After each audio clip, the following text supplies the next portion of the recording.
how do you expect somebody who hates the world to love you? Right. Don't touch what is not yours. Please. Guard your reputation. Guard your character. Love takes work. There's a discernment and a wisdom that's necessary when it comes to vulnerability, which is not every person can handle every part of you. If I don't feel at home with you, I can't call you sister. That's fake. Sister. Girl codes. That's excellent. We need them. We need them. Hello and welcome to the To My Sisters podcast. I'm Courtney. And I'm Renee, and we are your online sisters and hosts of the To My Sisters podcast. We are all about promoting the wellness, growth and development of a community of sisters across the world. And in today's episode, it's going to be a juicy one. We're talking fake sisters, toxic friends, and stealing boyfriends. Oh my gosh. You don't have to do that. It's messy. Well, bring the cleaning materials. Somebody get to work to do. But before we do get into that, we have some very, very exciting housekeeping. We got some. Oh, girl, stop it. So, a little bit of an intro.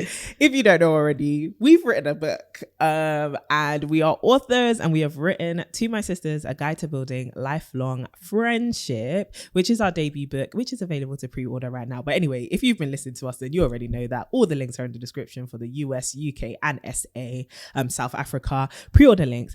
But we've actually never seen our book's final form. I'm so excited. We have been back and forth with our team at Bluebird and like our whole publishing team around what our book would look like.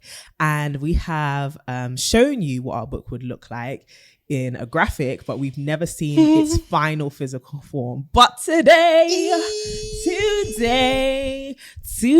so excited, man. We have crazy. It. This in here is our book. Also, if you're listening on Apple Podcasts, Spotify, just run to YouTube just real quick. Same timestamp. And we're going to unbox it with you guys because we thought, why not?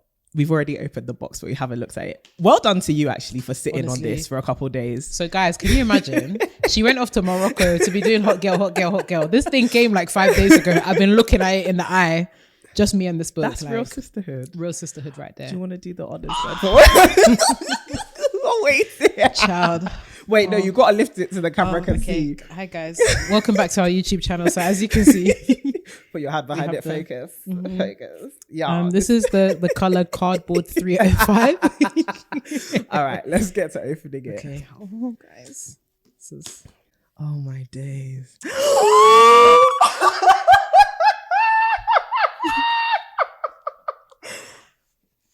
It's a cardboard thing. Oh my god! Did you see that gold my gosh!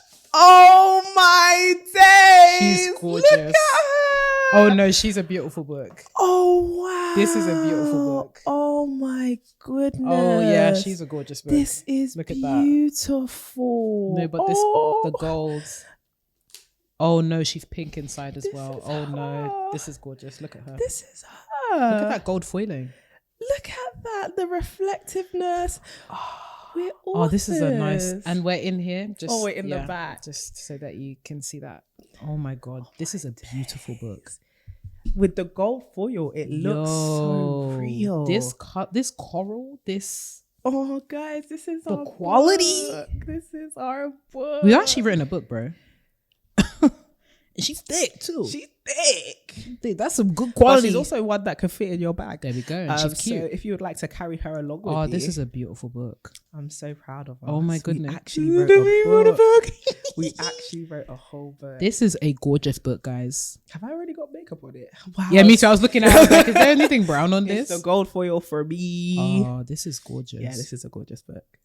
This is a book you need. Oh no, she's really pretty. Wow. You know what's funny? Yesterday, oh my god, even the jewelry is gold foil. Yeah, that's right, reflective, baby. The hoops and the hairbands and the bracelets. And here's to inclusion. Here's to inclusion. Yes. Shout all out the to sisters. Our design team. We came up with this idea because we wanted all of the sisters to be represented on the cover and for it to be a display of just how vast and how global our sisterhood is. And yeah, she is phenomenal. Well done to us. This is us like literally holding an answered prayer. Honestly. And a manifest prophecy. And we have a book. We actually have a book. Yeah. And it's a pretty book. And it's gorgeous. A good book. It's a great book. Guys, we wrapped up our audiobook recording and listening to the files and just listening over and hearing the book. You can also get a copy of the audiobook as well. Both. Get both. Because the audiobook is slightly different. Support your girls. Yeah. Absolutely stunning. Wow. Absolutely stunning. The words, we've really poured our heart, soul, and our minds into this. It's not just a book about, sisterhood in the flat sense. It's full of color. We've got some beautiful stories in there from our own life. Yeah. And we've also got some research in there too. Like we're not we're not just throwing our thoughts and feeling. Do you know what I mean? Not just thoughts, activities, and prayers. You've got everything. No, but this gold foiling on the front. It's very special. It's something very special. It's very cute. We wanted to capture that moment on camera. We are going to go and literally sleep with this by our pillows. 100%. So what? Our book is here. You guys are not going to know peace now. Our book is actually They're here. actually not going to know peace. Sorry, guys. This is it. Buy the books. Buy the book. Just get it. And come to the live launch. Oh, yes. We are having a book launch event on the 13th of March. If you want to get some very special tickets, and I mean some special tickets. If you try to get this book signed, child, do you want us to sign your book? We've got a lot to share, now that I think about it. Not to mention our interviewer for the live show. Oh my gosh. From one sisterhood to another. Her voice has probably grazed your ears, given you some laughter, brought your attention to many of the things that happen in pop culture, just giving you bants. Yo. Shout out to our sis, Tolly T. From the Receipts. Yes, we are so honored to be having Tolly be our interviewer for our live show. So if you want to come and chill with us, you want to come and chill with Tolly, see us as a group of sisters have some amazing conversation, some fun, some laughter, asking her the nitty-gritty questions as well. Then come to our live event, which is happening on the 13th of March here in London.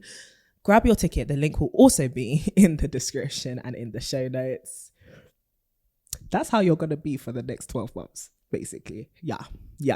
And I love that for us. I need this printed on a t-shirt that I could wear with the gold foiling. So, be there, be square. Oh, other housekeeping announcements. Yeah, guys, it's all kicking off at TMS HQ. These experiences, ladies, I must no, on a level, because you're going to be crying if you haven't put in your application.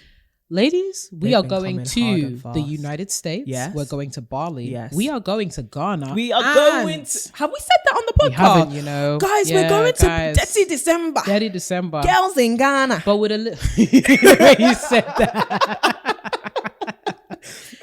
I'm going to Etisay all of you babes for the whole year. What? Watch it, Benku, Kenke, Housekeeping, everything. All of it. Look, wherever you are from, come with us. We're going to have a good time. Yeah, literally. We're going to have a good time. So we have added Ghana to our list of international escapades, and we're going to be there Dirty December. So if you would like to come with us, if you've been thinking about visiting, returning back home, if you are thinking about going to Ghana for the Christmas period, then why not do it with us? Also, if you are in Ghana, there will be opportunities to link up with us. If you're already going to Ghana or ready to maybe see family, or you've already booked your flights and stuff like that. And you can also do an amazing cultural experience with us. We will take you around Ghana, from Accra to Tamale, everywhere, doing all the Dirty December essentials, from brunch to nights out, and seeing all the cultural exhibits. Literally, Ghana's about to be lit.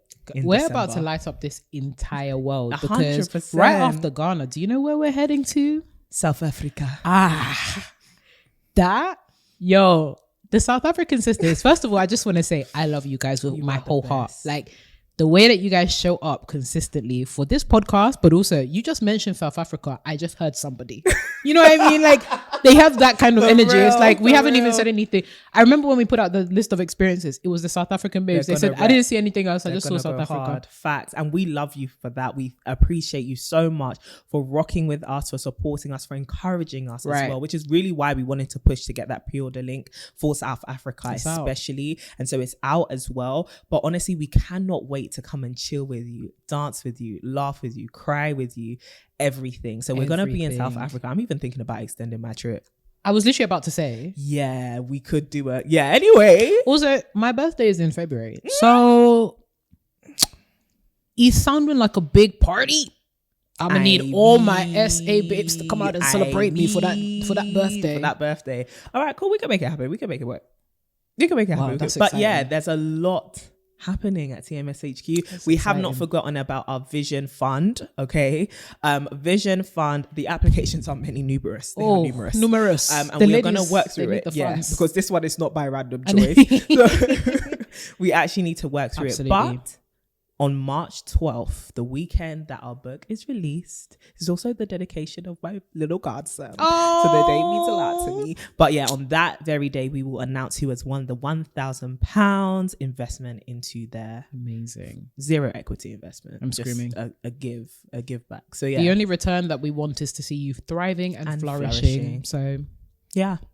That's all the housekeeping, I think. That's all the housekeeping. Thank you so much for sharing this milestone moment with us. If you want a copy of this book on your bookshelf or on your bedside table or on your coffee table or in your mind, look at the side. It's gorgeous. You want to pre-order this book. This is actually such a man. March 9th. Pan Mac, Bluebird, we love you guys. You know honestly. what I'm waiting to see? The dedication. Oh, stop it. Oh, I ain't even gonna tell you who it's dedicated to. She's gonna be hella annoying. The way she see it. She gonna be so annoying. She is going to be annoying. The person who my dedication is to might be on the podcast very soon. There you go. Hello. So we could speaking of guests, we absolutely love how you guys welcomed Miss Zoe Alexandra. She is genuinely a powerhouse, and she's actually people. Exactly. She's actually a friend of ours. So just to let you know, this podcast, of course, we're going to be welcoming guests from, high, low, all different types of places. But for us, it's very much about sisterhood and actually bringing people who are within our community that are really championing sisterhood. So you're going to be getting the good stuff here. And we were so honored, pleased, and happy to have Zoe. And we're so happy that you guys welcomed her so well. Honestly, like it is one of those things that sparks a bit of worry or question when you're like, oh, if you bring on a guest, if we change the dynamic, will people respond well? And it's so lovely to know that TMS, we have a culture of embracing people. As long as they come on this couch and they are honest, they are transparent, and they are loving. It's fine. Like you guys really rock with them. And so thank you so much. Thank you to Zoe for coming on and being so honest. There's so much about her story that you guys still need to hear. And just so much about her heart that we want to show you. But yes, more guests will be coming very soon. Well, back to our sisterly duties. We have this is your episode. Why am I saying it? Girl, but we I'm so flustered right now. I'm happy you picked it up. Yeah, Miss Courtney was just right. We have a ding dilemma. Oh, and it's a good one too. It's hot. It's hot. Hot off the press. All right. Dear TMS. Hey, that's so official. Ooh, it's giving complaints. How you doing? Wendy Williams voice. How you doing? I wanted to ask you guys about this dilemma I'm having with my current boyfriend. Okay. We've been dating for close to 2 years now. He's 28 and I'm 25. And we're thinking about the long term and how we fit into each other's lives. Love that for you. This past Valentine's Day, I felt we didn't have the best one as I expected. But it got me thinking more about what I wanted. He's a great guy and a perfect boyfriend. But I wonder if our lifestyles and personalities are too different. He's more practical and logical, and I'm more of a free-spirited romantic. I know this isn't all the details, but I'd love to see what you both think about moving forward with a partner when you don't feel like you're getting everything you need from the relationship. Ooh. I really like him, but I worry this is more than just a bad week. Love, your Haitian sister from Brooklyn. Ooh. Brooklyn baddies, stand up. Stand up. We need to do a whole TMS experience in New York. Oh, Jesus. Jeez, stop it.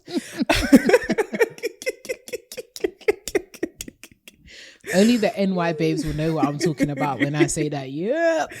So I think that no one is perfect, right? So as much as you say he's a perfect boyfriend, no one is perfect. However, I would say that sometimes having balance in your approach to life, right, as a duo is good, right? Absolutely. Having, you know, different perspectives and different approaches.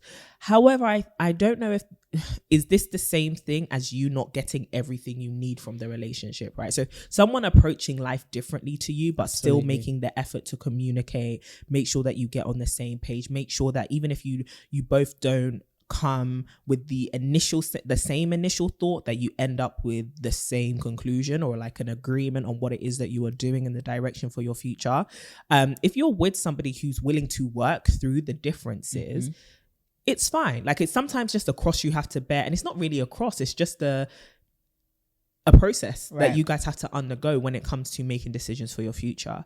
However, if the different approaches to life is what's making you not receive the things that you need out of the relationship, especially as you are building a future with each other, which I'm going to assume may be marriage or just long-term commitment, maybe even having kids, buying properties, or just building a life together, combining your finances, etc., you may want to think if this is something that will continue into the future. And if this is something that will continue into the future, is this something you could live with forever, right? So as much as it could be small compromises here and there now, how do those compromises make you feel? And how would you feel if you continuously had to make those compromises? If you continuously had to maybe let go of the things that you desired, or the ideas that you had, or the vision you had for your future. And this is not to say that compromise is always bad, but if you feel like you're constantly feeling neglected or feeling like you're not receiving something that you actually really need, it could be a compatibility issue. And that could be something you want to look into as to, can I take this on for the long term? And I know that that can sound very scary, because it's like, okay, so am I going to break up with him or what? But I think it's worth having conversations as well. One thing I want to encourage when it comes to you having romantic, or anyone in the sisterhood having romantic conversations, is it's all well and good you writing us these dilemmas, but please also talk to your partner, and please talk to your family members, or talk to the person who the dilemma concerns, and also try to hear their point of view and come to a solution with them. Because like you said, we don't have the full picture. We don't know how much synergy there is, or how much lack of compatibility there is either, and we can't really grasp that from an email. So for me, it's a little bit, the details are a bit too few and far between for me to really come to a definite conclusion as to what it is that you should do. But I will say, pay attention to those cues within you that say, you know, do I feel like I'm constantly being overlooked? Do I feel like I'm constantly having to bend over backwards? Do I feel like we are really compatible? How do we conflict resolve? How do we come to an agreement surrounding the key major things that happen in our lives? How do we even, you know, come to an agreement about the small things, how we'll have dinner, or, you know, things like that? Really pay attention to the behavior and patterns that you both display, and come to a decision as to whether this is something you can deal with for the rest of your life or for the long term that you're planning for. That's what I'd say. How about you? I love that. No, I thought that was super comprehensive. Thanks. No, I definitely agree. I think the thing about relationships is relationships will always require active work. There is no escaping the work element. And I think that sometimes we have this idea that we can run away from doing this work by finding the perfect mate. Yeah. And I think the perfect mate and the perfect boyfriend doesn't actually exist. No, you find somebody that you can make a perfection with. There we go. And I think in thinking about whether this is the partner for you, it's not necessarily about whether he always matches you or he's always perfect, but does he complement you? That's good. I think what has been beautiful about what you highlighted in terms of his key skills, he's practical, he's logical, and you tend to be more of a hopeless romantic type person. That's not necessarily a bad thing. It's all about balance, right?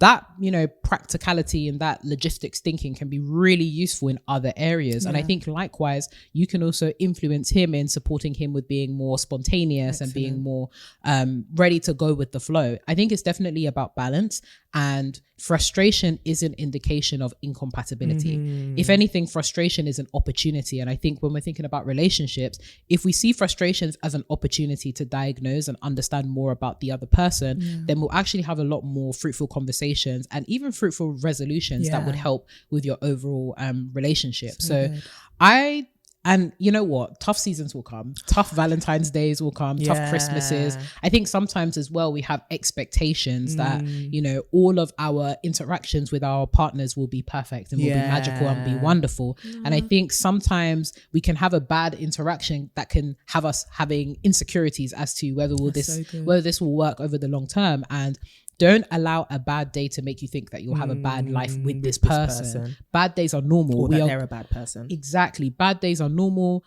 You will catch somebody off guard. Things won't always go as they're expected. What is most important is your response, because these bad days will always come. No amount of a person's perfection will stop a bad day from coming and from penetrating. What's most important is, how do you deal with these kind of things? And do you have an open line of communication as well? How often do you communicate your needs and your expectations to your boyfriend? How often does he feel like he can meet them? And I think that as much as we don't necessarily always, marry or, have long-term partners for potential, there are certain things in relationships that can only come with time. And I think it's making that compromise and that sacrifice, and understanding that you feel maybe 60, 70, 80% of what I think I need. There will be needs that you have that you won't realize that he will have to learn, and vice versa. So I think that the fact that you guys have, been going together for 2 years now, 2 years plus, strong. That's a good sign. That's strong. 2 years is a long time. Well, not a long time, but it's a relatively good amount of time to see whether I actually like this person, I'm compatible with this person, I complement this person, and we could potentially work in the long term. So I think definitely have that open line of communication with him, and actually share your reservations with him. Not necessarily framed by, I don't know if you're perfect for me, but more so, I've been having some thoughts around our compatibility. What are your thoughts around particular, issues? Talk to him about Valentine's Day. Yeah, I was about to say that. Talk to him about Valentine's Day, because it feels like Valentine's has really triggered a couple different things in you, sis. And don't allow, the season, because sometimes even as females we'll think, Valentine's Day has to look a particular way every single year. I need to feel this, that. Even 2 years down the line, guys can get it wrong, and vice versa. Uncommunicated expectations will lead to resentment and disappointment. So please have a chat with him. Tell him, these are my expectations around the holiday season, and talk to him about how much you're willing to budge as well. Because again, maybe he may have been going through a tough time. Maybe it just wasn't, maybe it was just a bad day. Maybe he wasn't feeling it. You should have enough rapport between you and enough, communication between you guys to be able to have that conversation. So definitely do that. And then where you can, obviously involving your community is important, but don't use it as an opportunity to gossip about your relationship or gossip about him or compare. Be wise in who you bring in and why you bring them in. Oftentimes friends can be really good at telling you whether you're bugging. And I think this is a great opportunity for you to be like, yo, am I bugging? Like, have I communicated well? And have not necessarily too much of a range of people, because too many cooks spoils the pot, but having like maybe one or two trusted friends that are not necessarily just there to have your back and reassure you, but can tell you the truth about your behavior, to give you an alternative viewpoint as well. So that's what I would say. And Valentine's Day, as much as we were harping on this, jumping onto people about this, I know we say like it means something when it means something to you, but the date doesn't necessarily matter. So you can always take an opportunity to recreate it. Like if February 14th didn't go the way you wanted it to, have that conversation around how would you have wanted it to go, and recreate it on like the 27th of February. There you go. It's fine. It's you can revisit it. Valentine's Day can be every day if you wanted it to be. For some people, I need to replay that clip of you saying those people that say Valentine's Day is every day. That makes me sick. It still makes me sick. But honestly, like you can have a do-over. Yeah, of course. As long as you come to the agreement that like we got to do this over. Exactly. Buy yourself red roses. They're still in season, babe. Roses will always be in season. 100. Communicate those expectations, baby. Sending you lots and lots of love, sis. Genuinely hoping that you guys are able to work something out. And also, please de-stress your mind. Chillax. You got this. 100. We're rooting for you. 100. But definitely, sisters, if you are listening to this anywhere on any platform, we would love to hear your thoughts on the dilemma. Do you know what was actually funny? What? And not last week, the week before. The dilemma, and when we didn't hear the 4 years. God, all the girls. goodness me. The girls were like, excuse me, meow, meow, meow. 4 years. It's a situation. Meow, and I love it for us. I love that we are all on guard about the whole. Now that it was the people in the comments like, I've been in one for 8 years. I've been in one for 6 years. Deliver yourself. ASAP. Leave. ASAP. Honest to God, like, I'm so glad I picked up on that detail, because I was really about to give the worst advice. I even saw like really early when the video went live. So I was like, I disagree with your approach to the dilemma. I was like, babe, we didn't hear everything. Just get to the timestamp. It was the politeness for me. I was like, hi sisters, I love you guys, but I fear you may have gotten this one wrong. And I said, you're right. You're right. Scroll, just take the fast forward a little bit. The time. Skip a couple seconds. As well, we repeated the 4 years. You said villain origin story. I was cackling. 4 years. But is this not a villain in your story? It is. This is actually bondage. Although some people had some alternative views. Some folks were like, as long as you're two consenting adults, and you can't consent in that. I think it's sick.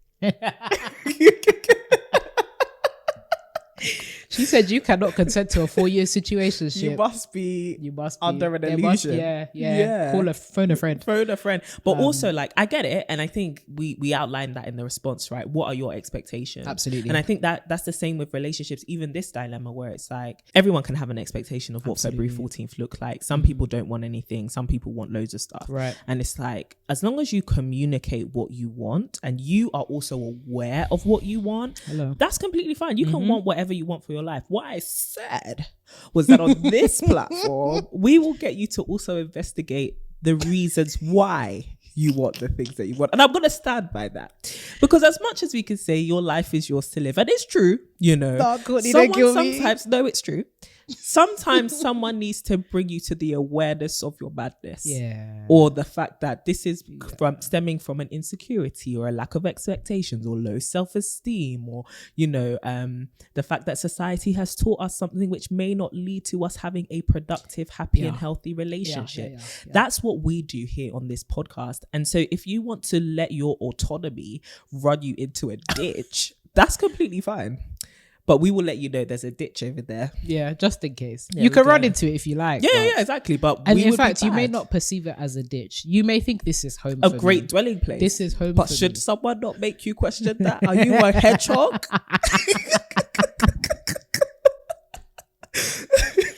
Raccoons in the building. Any raccoons in the building?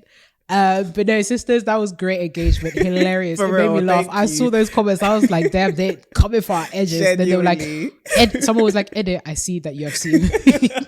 God bless you. Nah, thank you for being on guard though. We need that sometimes. We're not always going to get it right. In this situation, we did eventually, but we're not always going to get it right. So always look out for the sisters too. Actually, too funny. But speaking of looking out for the sisters, this episode is all about looking out for the sisters. And in the spirit of sisterhood, we've got a guide that's come out on, sisterhood. Unfortunately, it has come to my attention that there are folks out there that are fake. Wow. Fake. Wow. Rolexes are nice, but you know what's not nice? Fake Rolexes. Fake ones, the ones that go tick, tick, tick. The ones that look good, but are not authentic. We preaching today. And what actually, I guess, what's the word? Inspired? Yes. God, no English is the basic one. What actually inspired this episode was a story on the social medias, of course. Yeah, of course. Where a babe had shared that she had a very, very close friend, like literally close bestie almost. Yeah, sister. Gone to the baby shower, knew, her and her partner really, really well, and then got with her man. After they had broken up, or when they were together, or what? That is unclear. Tough times. But the level of proximity and the closeness, of course, social media has been a buzz, a light, a flame. Yeah. And it seems that this story is actually quite common in that we have quite a few sisters that have had the backstabbing friend. And I think what also sometimes is difficult for us is that when we are proponents of sisterhood and all that kind of good stuff, we are so often met with women who are telling us stories of women that have been fake sisters or close to them for a particular reason or stolen their boyfriend and in some cases husband. So I wanted to start with fake sisterhood. Yeah. How do we spot a sister who is fake? What is fake sisterhood? What is fake Let's sisterhood? Explore that. Let's take it. I think it's oftentimes, like with any relationship, you really have to hold it up to the light sometimes and really inspect. Even though this thing looks good and it says the right things, is it really the real deal? And I think that only comes through testing. It's like what we were saying with the Rolex, right? Quality control. And the only way you can do quality control is to put it through a few things. Now this, please do not get my words misconstrued. I'm not saying put your friends through these obstacle courses in order to get them to prove themselves to you.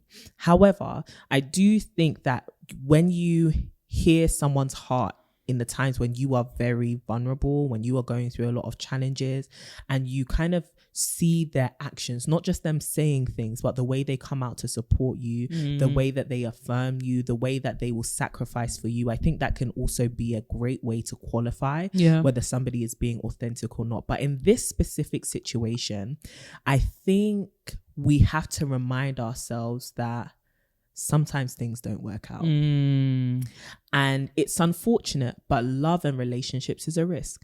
Sisterhood is a risk. Right. And as much as, because I can't say, oh, she would have done, it's like all those red flag, green flags videos, right? But sometimes you get with someone, or you find yourself in friendship with someone who at some point has a mental break. They just change who they are. They do something which is against the morals that they said they once had.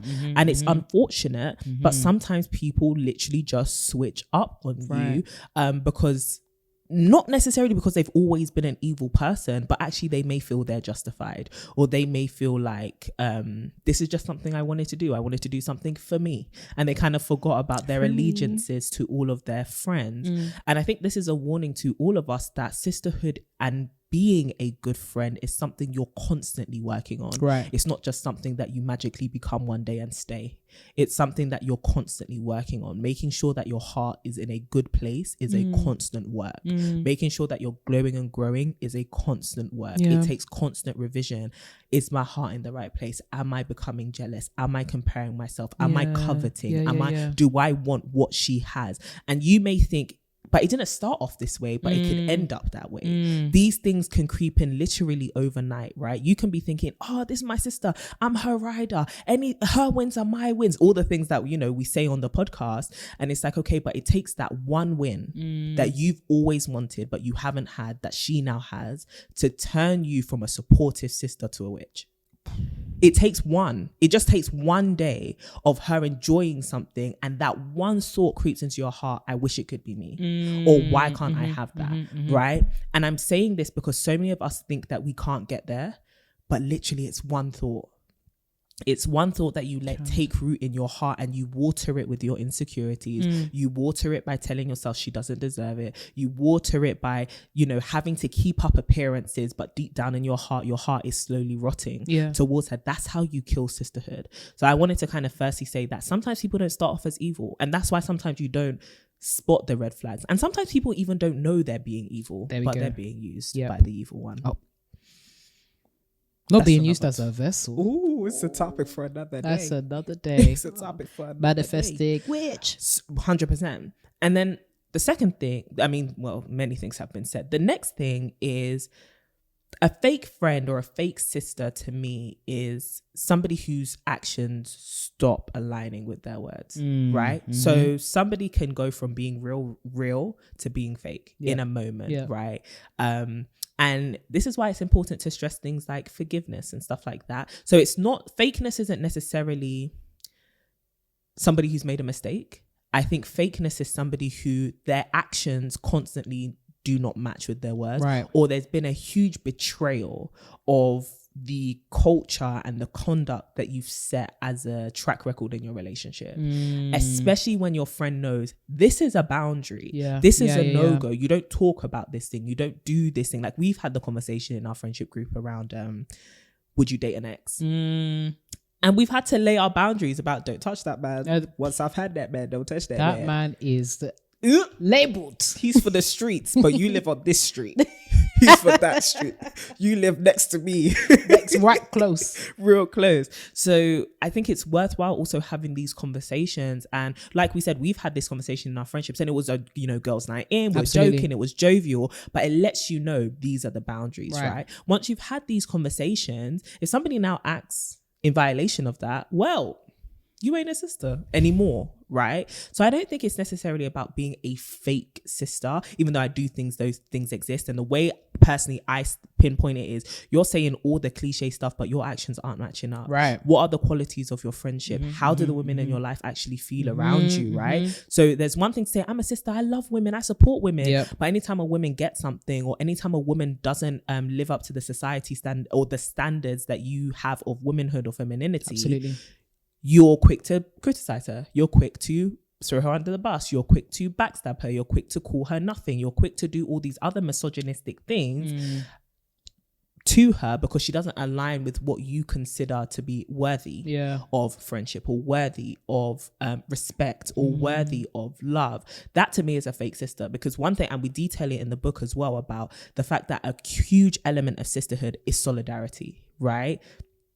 And it's actually, for me, it's reminding yourself that there is a duty of care that we have towards women, which is what makes us frustrated when a woman violates us, right? When a woman betrays us. Because it's like, I expected you to have that same allegiance, that same commitment, that same kind of... I expected you to have uptaken that same duty of care to women in your life that I have, because I call myself a sister, right? And that's why we have every right to be upset when a woman does something like this and she violates a boundary. But we can't get upset if we also do away with all of that standard, if we have no expectations for the women in our life, which is why we find ourselves in a catch-22 when we say, I don't need sisters because sisters have let me down, right? How can a sister let you down if you don't have any expectations? And if you have expectations, then you know you need a sister. Jeez, you spitting tonight, huh? Do you get what I mean? So it's like, in order to be able to rightfully criticize, you have to have hope. Yeah. You have to have expectations. For sure. And so I don't want this to be kind of a... girls are out here, and this is what people do, right? Girls are out here being fake. We don't need girls. How many times have you given that man a chance? How many times have one man has broken your heart, you still put on your mini skirt and your high heel and you go looking for another? Why? Because you believe that your one is out there. Right. When it comes to friendship, you don't need many. When it comes to sisters, you don't need many. You need a couple good ones. And a couple good ones are out there. You are not the only good person in the world, right? So it's worth still searching for that. But I still empathize with people who have been heartbroken 100% by sisters. 100%. How about you? What do you think of fake? No, I think fake sisters.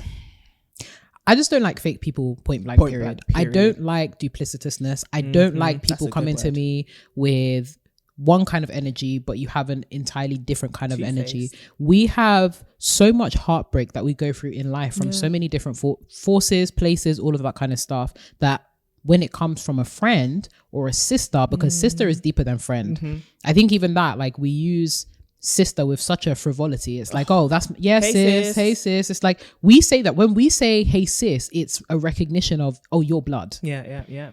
And not blood, absolutely not blood. It makes me think of the phrase, the blood of the covenant is thicker than the water of the womb. It's like, when we say hey sis, it's not just a hey sis, how you doing? Just anybody, anyhow. It's an invitation to intimacy. It's an invitation to proximity.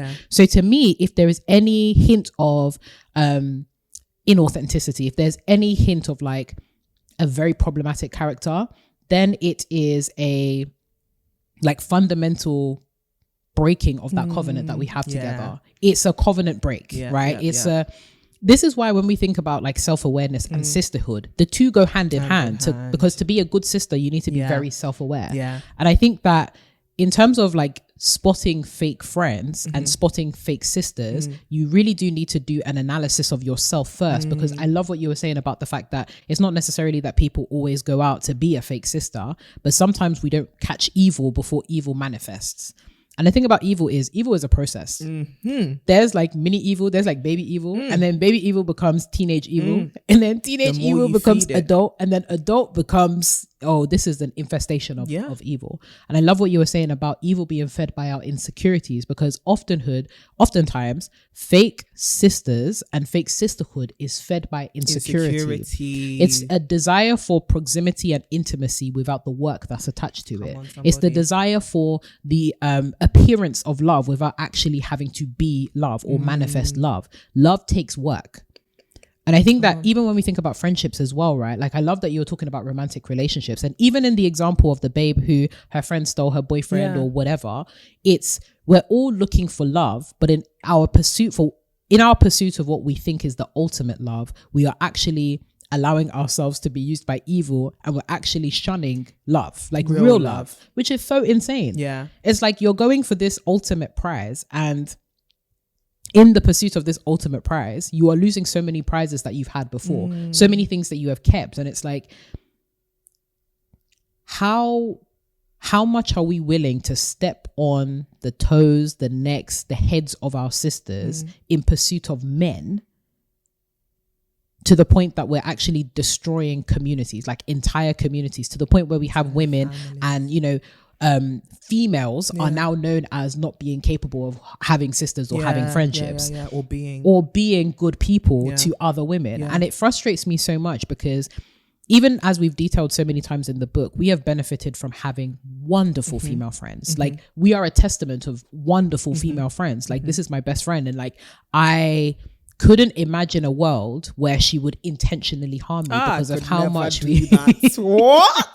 It even puts fear inside of me. Do you know what I mean? Like, my days. I wish we had more fear and trembling around how we treat our sisters, because it would prevent so much of this ill-mannered, ill behavior that we are just here postulating everywhere. It frustrates me so much. And I think in terms of like spotting fake, I guess, sisterhood as well, I think that whenever you're in a situation or you're encountering people around you that make you feel uncomfortable for prolonged periods of time, that's a red flag. Because for me, your sister should be your safe place. When I think of my real life sisters, like my actual blood related sisters, I feel comfortable around them. Always. Like, you know how there's certain people that will come to your house and you're like, oh, I need to clean up, I need to do all of this. No. My sisters will come to my house, come rain, come shine, whatever it's looking like, and vice versa. When I go to visit them, it's however they are on the day is how I'm going to get them. That level of comfort should be something that we aspire to when we think of sisters that are related by blood of the covenant and not blood of the womb. And it's like, if you are perpetually in a feeling of fear and trembling around your friends or so-called sisters, then something is up. There's something around either your character or potentially theirs that is preventing you from feeling at home there. This is the thing about sisterhood, at home. If I don't feel at home with you, I can't call you sister. That's fake. Sisterhood is home, and home provides a safety and a security. But also, if all of your friends are engaging with you on this, hey sis, that's my sister, that's my da-da-da, but it's all surface level. Bruh. It's all about how you look, what you can achieve together, what you give them access to, what they give you access to, and there are not ties that run deep. If there aren't veins to this thing, if there aren't roots to this thing, it may not be what you think it is. And this isn't to say that the ultimate test of sisterhood is time, because I have definitely met someone where it's like, girl, we were meant to be sisters and I've only known you for a year or something. But it is to say that those roots must run deep, right? And sometimes the roots run deep, not because you have established your relationship together for a long time, but because you've been doing the work individually for a long time. And now something in you ignites something in me, and I know that we are all part of one big tree, which is sisterhood. Which is why oftentimes when you guys meet people in real life who also listen to the podcast, you're like, I know I could get on with you. Right. And it's like, that's the sort of thing of, I've got deep roots, you've got deep roots, and our roots are similar. They're in similar soil. And now we know we can actually grow together. Intertwined safely, right? And also that we will bear similar fruit. But I do think the struggle sometimes with sisterhood and the way it's played out, especially in a commercial social media and media sense, is it's way too superficial. Yeah. It's way too surface level. It's way too, I stand with you, sis. No, you don't. You don't know my story. You don't support me. You don't know my journey. You haven't sacrificed for me. You aren't helping me. And I don't feel safe in your company, whether that be socially, politically, emotionally, relationally. And that's not sisterhood. That can be friendship. Right. That can be acquaintanceship, but it's not sisterhood. Absolutely. And sometimes you got to be honest with yourself about this that is fact. the thing. And sisterhood gives you a vision, a line of vision and a line of sight that other people don't have. When I think of, again, my blood sisters as well as my sisters, you know, that I've picked up along the way, they can see me outside of how others see me. So even when I think of things like comparison and jealousy and all that kind of stuff, if you were really sisters with someone, you wouldn't just see their wins and think, I want this. You would see their losses and think, how can I help you win bigger? Do you know what I mean? It's like when a sister has won something, that's a win for the community. And it boggles my mind when I think of things like engagements or new jobs and all that kind of stuff. If that is your sister, yes, you might be feeling, it's natural to sometimes feel a type of way of, oh my goodness, like such amazing things are happening in my sister's life. I also want these kind of things too. But equally, knowing this person and knowing what they've gone through to get there, knowing the things that have been part of their life, you too should be celebrating them and thinking, how can I help you to even, I want this win to be bigger than what this win currently is. How can I support you? How can I help you? How can I champion you? If you have women in your life that are not championing you and call you sister, that is not your sister. It's time to press the eject button. There we go. Eject. Or call them what they are, friends. And that's okay. And that is okay. It's fine to have different levels of engagements and proximity to people. I think that is a big issue within communities and within, just like when I think of like social media, when I think of like Facebook, right? That was the first like faux pas, calling everybody that you connect with a friend. No, you're not my friend. You're probably somebody that lives like 10,000 miles away that I don't know from Adam. There we go. Thought I looked cool or nice or interesting and I decided to call a friend. Literally. There are levels and layers to this. And this is why when we're thinking about like fake sisters, the pain hurts. Like the pain is much deeper than fake friends or fake acquaintances, because there is a layer of proximity and intimacy that is anticipated when we use the word sister and sisterhood. And even when we, you know, we call this to my sisters and to my sisterhood, there's a level of depth that we are calling to and speaking to when, you know, we share our thoughts on this podcast. It's not just about friendships. It's about sisterhood. It's about covenant. It's about bonding. It's about intimacy and proximity. And if you have people around you that are not dedicated to cultivating these things with you, cultivating that soil, of course you're not going to grow. Look at their fruits. Look at like the plants that you're growing with these people. Are you cultivating the transparency that we're always harping on about, the self-awareness? Do you feel comfortable with these people? Do you feel like even the whole it makes me think of the example, right? Like, oh, I can't leave my friends around like my boyfriend or something like that. That's weird. I need to clear that up. That's weird. Now, this is not us saying don't have boundaries. Right. But to be unable to like present your man to your friends in any capacity and have them mingle, either you do not trust these friends or you do not trust this man. One or the other. It's a bit There's scary. one or the other. Yeah. It's one or the other. And I think one thing that came to your mind and like a huge kind of thing we may need to delve into at some point, which is you were mentioning words like covenant and intimacy, and all of these things are heavily spiritual to some degree. Right. And there is an element of sisterhood which is spiritual, which is you having a deep, close-knit relationship with someone, which is based on an exchange of promises, an exchange of very intimate and vulnerable things that are particular to you and particular to them, which run way past just surface level friendship, and which we're called to do life together. We're called to help each other, literally help each other's destinies. We are connected in a way that almost cannot be explained, but it just is what it is. Blood could not make us any closer. Blood could not make me love you any more than I actually do. Because there is a spiritual aspect and almost an ordination aspect to sisterhood, and you're kind of appointed to someone's life as a sister, and you take up that mantle, you take up that responsibility. There is also a spirituality that needs to be employed in maintaining sisterhood, which is the act or the gift or the practicing of discernment, right? And when I say discernment, it's more than just wisdom. And some of you may refer to it as like intuition or your gut feeling. For us, it's the Holy Spirit. So once we kind of pray and we kind of discern, what is this person's true feelings behind me? What are they behind their actions or towards me? Or, you know, what can I actually be doing to really pay attention to who this person really is and not just what they say, or who this person really is and not just what they present?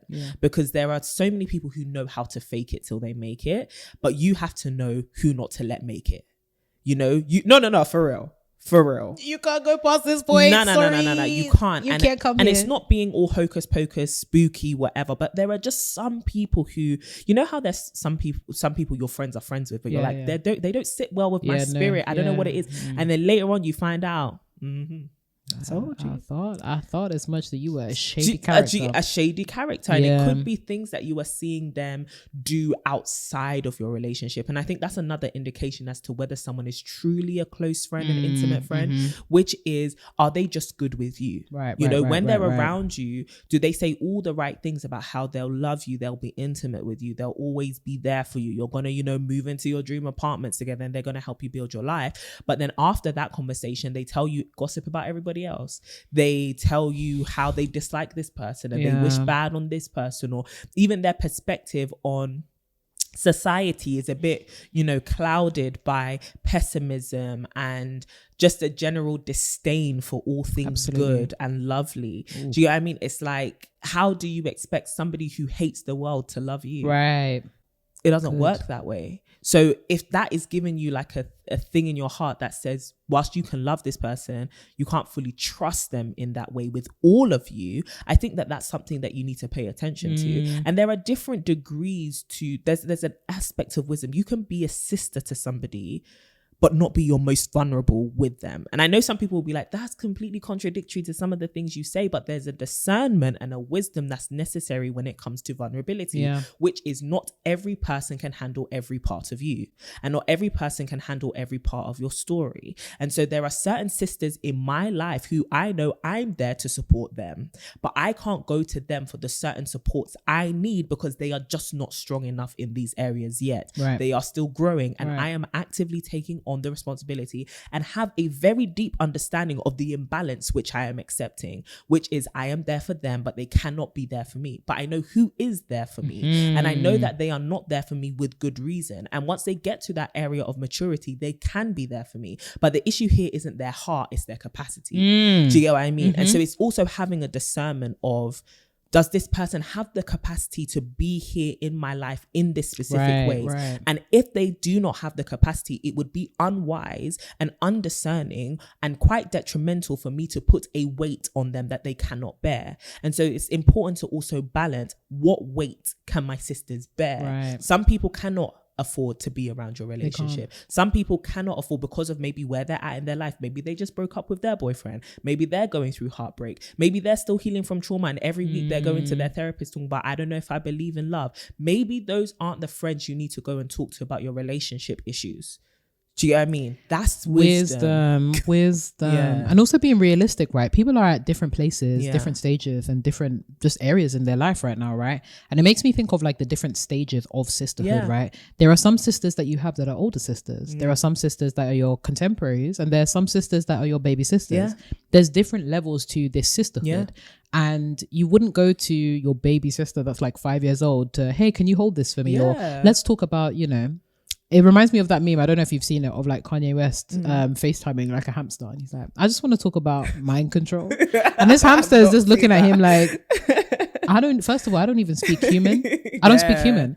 And it is reminiscent of that, because sometimes we have these high expectations for our sisters, but as you were saying, they don't have the maturity in that specific area to support us in the way that we want.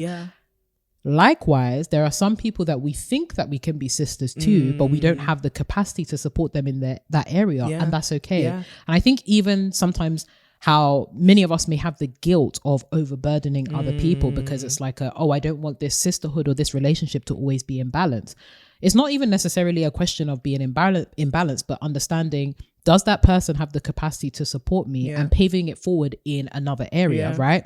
You could be perfectly well versed in, that you can be a good sister when it comes to, finances. You are always putting that person onto, networking opportunities. You are always, you are phenomenal in that particular area, but you find that it's not necessarily reciprocated because they're going through, turmoil right now. However, you can go to them when you do want to talk about relationship issues, because they are, in a thriving relationship, or because they have had, amazing experiences that can really speak to that area in your life.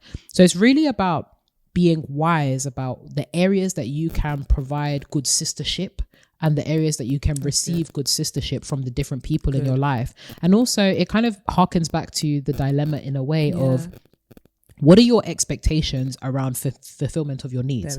Where can you get this from? And the diversification of such, and understanding that, again, it's not necessarily about complete fulfillment from one person, but about complementary fulfillment from very specific people.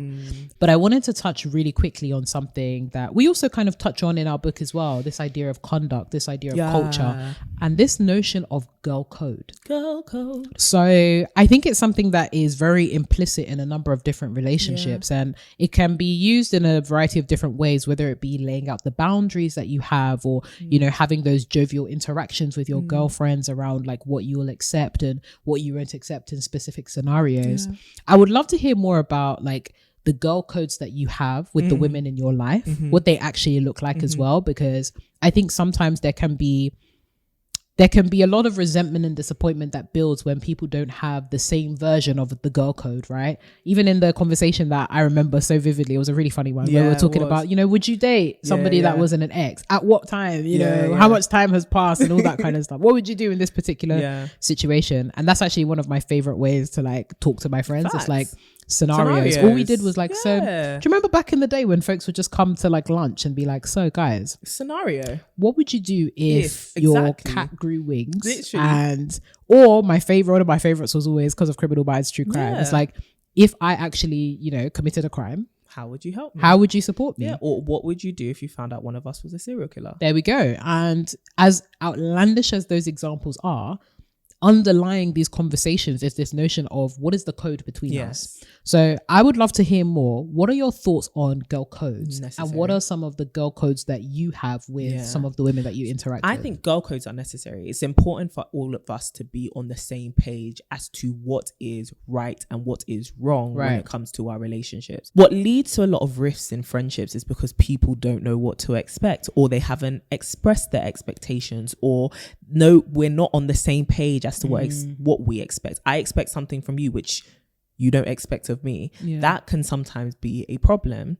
And so where we I guess for me, the things that matter to me in terms of girl code is, I wouldn't even privacy. Firstly, if I tell you something, you ain't gonna tell nobody else unless I said you can tell them. Do you get what I mean?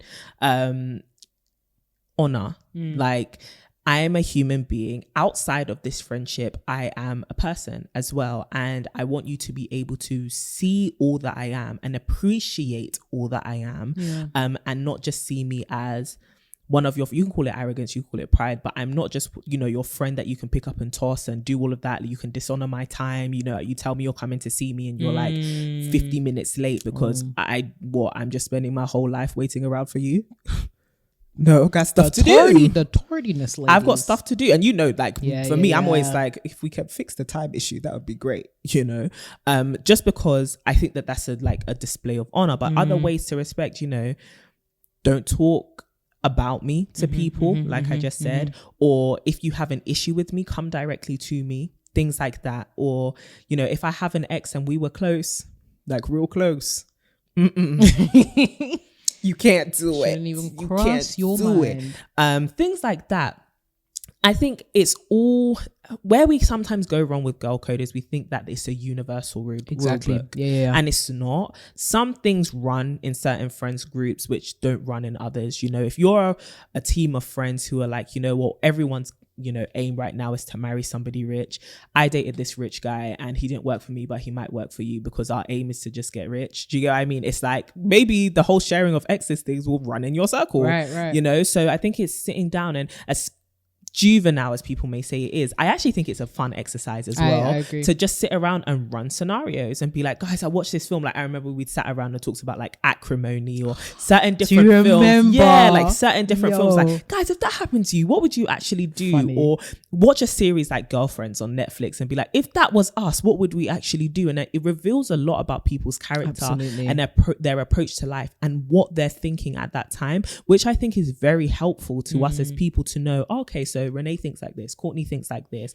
Am I actually okay with that? Or is there more conversation we can have to try and get more on the same page so that none of us feel betrayed if this were to ever happen. Absolutely. So for me, again, the whole girl code thing is very similar to cultivating culture in a relationship or in a household, where it's like, okay, what's the system of governance? What are our values? What are our norms in this friendship? What do we consider to be acceptable and unacceptable? And actually outlining those things and letting people know, I can't handle that, or that's something I just can't take because it makes me feel disrespected. It makes me feel as though you've taken something from me, or it makes me feel violated in some way.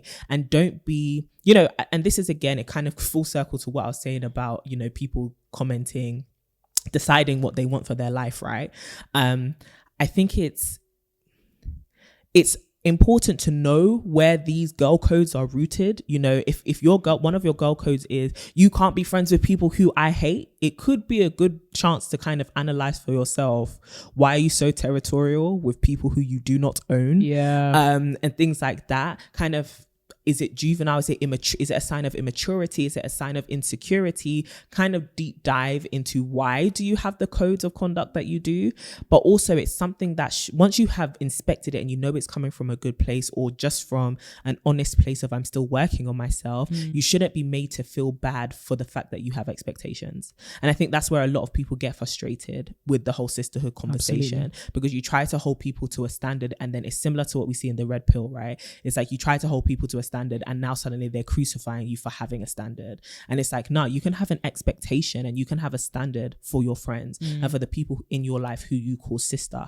That is actually completely fine, but make sure that those standards are not only expressed, but also that you meet them, and that you are also willing, and that you are also willing to listen to and try to meet somebody else's expectations, which you think are reasonable. Wonderful. So that's how I feel about girl code. But how about you? Love that, absolutely. I mean, it's no surprise that our feelings on girl code are very similar, hence us being friends, like, and sisters. Oh my god.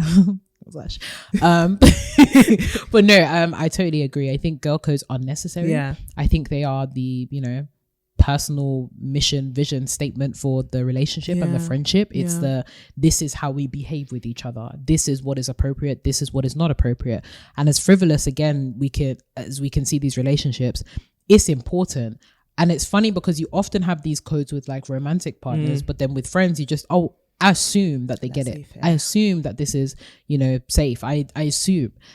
We need to leave assumptions alone, especially when it comes to friendships, because not to say that our good sis in the example earlier didn't see it coming, but it's like, maybe we can prevent we can do a little bit of work in preventing these kind of situations from coming up by explicitly understanding, is this off limits to you? Right. No. Yes. If it is not, we have a problem. Right. We can't be as close because I don't feel safe around you. It's also about creating spaces for safety, right? The girl code is, this is what is safe within our arena. This is what is not safe outside of our arena. What poses a threat. Or what poses a threat. So for me, girl codes are necessary. Integrity is a big one for me. Does what you do match what you've said? I genuinely cannot stand folks, because I'm somebody that is very much, I try as hard as I can to be an integral person. It's a very important thing, especially in a world of smoke and mirrors, where people are dedicated to lying online as well as offline, where people are hoodwinked on a daily, weekly, monthly basis. It is necessary for you to be a person of integrity and character when we are friends, because I need to be able to bank on your word. Facts. Not just your actions, but your actions reveal your word. Therefore, when we get a little bit further down in our relationship, because I have the receipts of your actions backing up your word, I can take you at face value. And it makes it easier for me. I don't want to constantly be in relationships where it's like, oh, you said you'll do this, doubtful. But I'm not really sure exactly. I don't want it to be doubtful. I want to I want my life to be as easy as I can make it. And one thing that makes it easy is knowing that I have integral people around me. Integrity is a big one. Transparency is also necessary. I don't like lying. I don't like, I don't like any of that. I just think it makes life, again, so much difficult. More unnecessarily difficult. Yeah. I love transparency because it allows me to understand where I can help you and where you can help me. Yeah. I don't want to feel like I'm holding back. Yeah. I think that really completely stifles so many relationships and so many friendships where you don't feel like you can express yourself, you don't feel comfortable, you don't feel like you can be the person that you actually are because there is a lack of transparency. And there's been so many relationships that have been damaged as a result of lack of transparency. I don't want that for me or for my girls. I want them to feel, again, at home when they come to my house. That's or like so vice versa. Where are you really at? How can we help you? How can we rally together to help and support you, and vice versa? Because I am accounting for the days that I will be down. As much as we all want to be up all the time, that's amazing. You will be down. There will be down days. More down days will come. Yeah. And the worst thing that I can imagine is being around people where I can't be myself with you. Good. I feel like I have to put up some kind of armor or whatnot, some kind of fortress. Yeah. It's necessary to have transparent people around you. Another big kind of like girl code for me is genuine affection. Like, show me that you love me. We often assume, oh, that's my friend, she loves me. Again, oftentimes you have to display that you actually care for this person. Care for me, like actually love me. And vice versa. I love displaying love to my friends. I love my friends. Like, I love my sisters. I love having people around me. And maybe we've gotten to a place in society and communities where it's an uncomfortable thing to say, but it's the truth. And it's necessary that you recognize it and you say it, because life is so much more beautiful when you allow people to show you affection and allow yourself to show affection to other people. Like, sure. I love hanging out with my friends. I really try, especially with like adulting and stuff like that. It may mean that we're hanging out in a month, but I'm looking forward to hanging out with you in a month. And I want that reciprocated, right? Facts. There's nothing worse than, you're organizing to see somebody and then all of a sudden, like, it feels like you're dragging them in the friendship. It feels like you're dragging them to show you affection. Or that you're an inconvenience. Do you know what I mean? And again, these are things that we often think about in our romantic relationships and demand from romantic relationships, but we don't have as part of our girl codes. There's so many people that feel rubbed the wrong way because they're not being shown affection and they don't feel like they can communicate it. But if you say, girl code, guys, actually, I need you to show me some affection, and vice versa, I'll reciprocate, then we have it in writing, we've verbalized it, it's out there, we're in agreement. So that's super important to me. And I think honor is a big thing for me as well. Like, genuinely, if I've said this is a particular boundary, honor that boundary. Don't test me on the boundaries. I don't like that.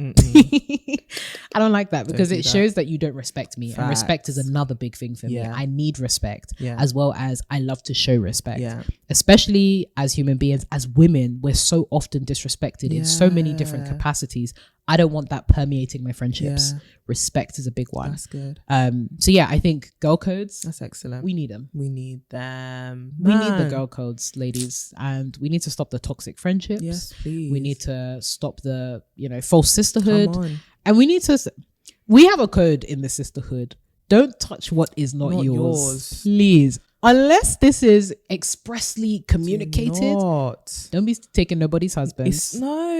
Don't be. And look, we know that folks are going to come at us with, the husbands themselves also have to take accountability. We've done that in multiple episodes. But we've actually done that. We know that women are often singled out as the big bad wolf that came to steal, from this grown ass man. 100%. But we do also need to take accountability. Girl code is important. Facts. And don't also, be touching. And it's something we talk about as well go back to maybe season 2 about allowing women to be villains. So many of us are putting like all the responsibility on the man. And trust me, all the responsibility is on the man. Can get that smoke. 100%. But also the woman has all the responsibility to take of the fact that she has violated another woman. She has violated another covenant, which is not just her sisterhood, but somebody else's marriage or somebody else's relationship. You did that. And it's important for us to allow ourselves to see women as villains so that we can also get to the bottom of our villainy, right? So that we can actually say, hey, we've got an issue here that we need to work on.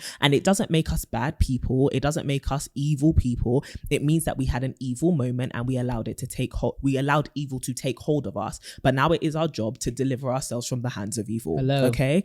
And that's how you don't constantly live as a villain. But the other thing that I was going to say, please come back to my brain. When we do these things, it is a huge, and I love that you brought up integrity. It is a huge disservice we do to the character building we have been doing over the years. Yeah. Right? I know we can say it's one moment, like what I just said, like it's one moment. It was a lapse of judgment. I ended up kissing him. We ended up having sex. Okay, but do you know how much damage that could do to your reputation? And as women, we need to really, and as people, we need to guard our reputations, because that's the sort of thing that can follow you around for a while. Now people know that girl took somebody else's man. And I know we're living in a time where those things don't matter, but they matter to me. And the people who in your life you may want to gain love from in the future, or the people who you want to build sisterhood with, or the people who have been doing their, glowing and growing spiritual journeys, whatever it may be, they may also have expectations of you as a person based on the work that they have done. And unfortunately, your reputation may say you don't do well as a good friend. You are untrustworthy. And you have to guard your reputation, guard your character with as much firmness and with as much seriousness as you even protect your own body. And that's why you need to fight off thoughts that come to your mind of jealousy, thoughts that come to your mind of comparison, because the things that they come to attack isn't just the relationship, it is your character. Right. It is your reputation. It is your future. It is the things people think of you and say of you, which, as much as we're living in a time where people are like, F what everyone else thinks, you need the favor of other people in order to progress through life, which is why we're harping on the fact that you need friends, you need sisters. But if no one wants to do life with you because your reputation says you are not trustworthy, you're making life more difficult for yourself. Absolutely. So don't sow these terrible seeds because of one lapse of judgment or because you gave into one temptation. And I know sometimes it can feel like, oh, but this is what I really wanted. But have you weighed the cost? Is losing your friends and losing your reputation really worth having this man as somebody who can also cheat on their partner? Do you not think they'll cheat on you? Is that the trade that you want to make? Ask yourself these questions. But again, if you want to make your home a dish, I was literally about to bring it back to that metaphor. I was literally about to say, if you want to be a hedgehog, we don't allow hedgehogs in this community. Facts. We don't. I'm sorry. Are you a mole? Moles are dirty. It's filthy. It's giving skunk energy. You a mole? Girl. God damn. Don't be a grasshopper. We're emphasizing this particular scenario, but it can happen in so many different areas. We've seen the backstabbing in the corporate spaces, in workspaces, and thinking, oh, okay, cool, I don't want my friend to progress in this particular area because, do you know what I mean? Like, I don't want my so-called friend or sister to progress in this area because I want to progress in this area. Or we see it in so many other just places in life where you're allowing your desire to be on top put you firmly at the bottom of the hearts and minds of the people that really matter. And you will get to a point where you'll have nobody to, account for you. You'll have no one to support you. You'll have no one to be able to speak on your behalf. And as much as we talk about, again, F everybody, it doesn't really matter. It will matter when you end up alone, lonely and alone. And you have, even when we think about, stealing men, guys, we have I need you to go back to season 1 and just run TMS through up until this point. Because we should not be, if there's one thing we don't stand for, it is the breaking up of families, family units, breaking up of other thriving relationships, breaking up of other, areas of people's life where it's filthy. Where they're thriving. Because it's unfair and it's not cute. Unfair. It's unjust. Not unjust.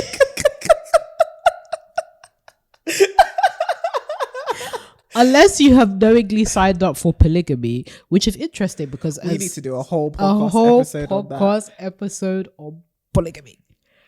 Maybe that is another example of why do you want that for yourself? But you know what?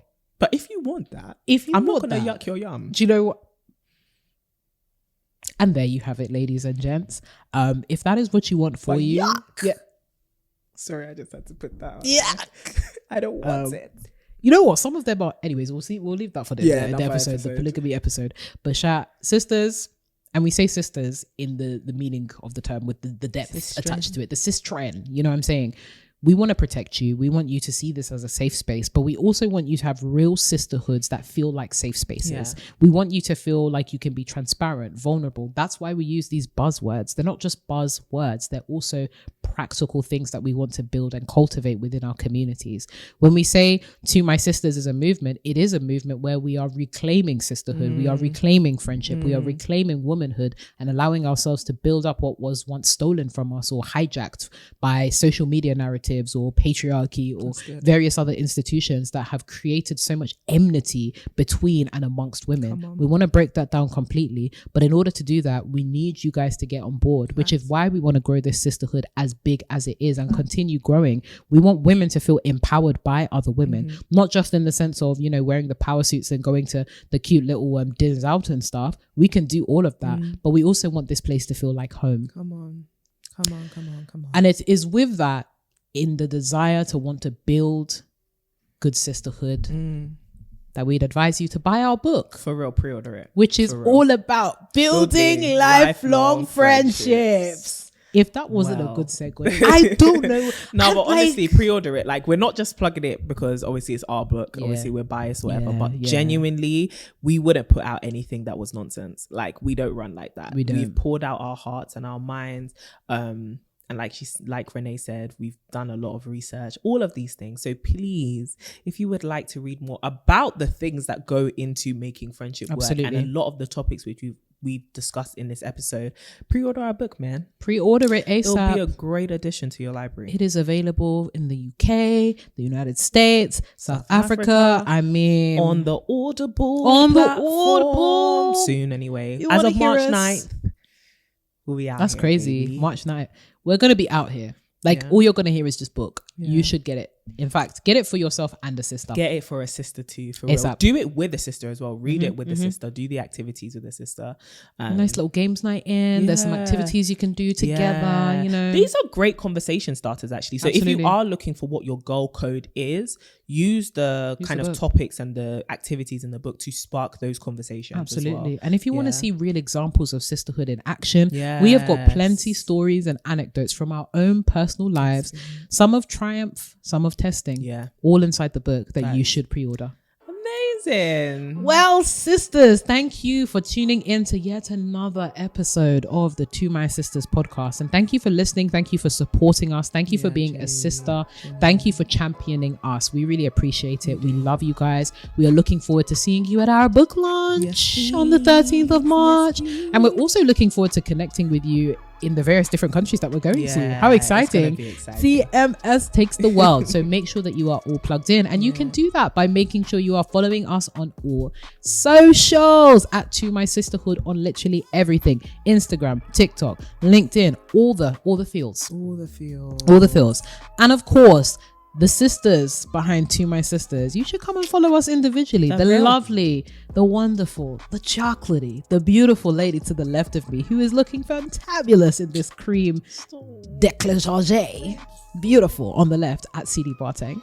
And of course, come and say hello to me at Renee Kabuku. We love to see it. And make sure that you sign up to the To My Sisters mailing list to receive weekly glowing and growing tips, as well as exclusive access to certain things. The mailing list sisters really are the winning team. Cough like tickets to the book launch. Gonna lie. Cough like maybe a discount. Did we say discounted just tickets? gonna put somewhere. You could do with that what you will. Don't miss out again. That would be embarrassing. So yeah, honestly, sign up to the mailing list. All you need to do is go to tomysisters.com, type in your email. We're not going to spam you. We're just going to be consistently there for you.